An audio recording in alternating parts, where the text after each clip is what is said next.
మేము కూడా నడిపించుకుంటాము అనేటువంటి ఒక మాట మా నాయకులు మాట్లాడినప్పుడు మరి ప్రతిసారి ప్రజల విషయానికి వచ్చినప్పుడు అభివృద్ధి విషయంలో గాని సంక్షేమం విషయంలో గాని ఈ విధంగా ఇబ్బందులు పెట్టుకుంటూ మనం కూడా ఇబ్బందులు పడుతూ పోతే బాగుండదు అని చెప్పి మాకు ఇక్కడ ఓడిపోయి ఇన్ఛార్జ్ గా ఉన్నటువంటి ప్రతాప్ రెడ్డి గారికి వాటిని సంధాయించి చెప్పి అభివృద్ధి కార్యక్రమాలు వచ్చినప్పుడు తప్పకుండా మీ అభిప్రాయాలు తీసుకుంటాము.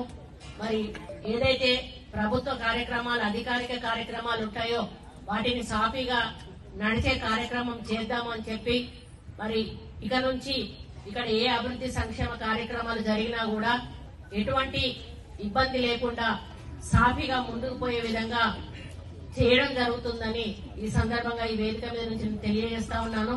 అదే విషయం కలెక్టర్ గారికి కూడా చెప్పాను. ఎందుకంటే ఇక్కడ అధికారులు ఇబ్బంది పడొద్దు కాబట్టి మేమేదో పార్టీల బేసిస్ లో పోతే ఇక్కడ ప్రజలు అధికారులు ఇబ్బంది పడడం జరుగుతుంది కాబట్టి అభివృద్ధిని సంక్షేమాన్ని ప్రజల యొక్క ఆలోచనలను దృష్టిలో పెట్టుకుని కలిసిమెలిసిగా పనిచేయాలనేటువంటి లక్ష్యంతో, ఎందుకంటే వరంగల్ పాత ఉమ్మడి జిల్లాలో ఒక ఈ నియోజకవర్గమే మాకు ఈ సమస్య ఉంది. ఒక గన్పూర్ ఉండే గన్పూర్ ఆల్రెడీ మా పార్టీలోకి వచ్చాడు కాబట్టి అక్కడ సమస్య ఉండదు.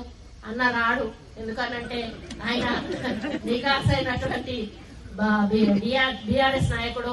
కానీ ఈ సమస్య రావద్దని మరి అన్న మీద కూడా నాకు, ఎందుకంటే నేను కూడా అందులో పనిచేసినప్పుడు ఒక వ్యక్తిత్వం, మనిషి వ్యక్తిత్వం ఏంటో తెలుసు. ఆయన ఎటువంటి అంటే అజాత శత్రువులు లాంటోడు, నిమ్మలంగా పోయేటోడు, కొట్లాడేటోడు కాదు. ఆయన కొట్లాడేటోడు అయితే నేను కూడా కొట్లాడ పెట్టుకుందామని చూసేదాన్ని.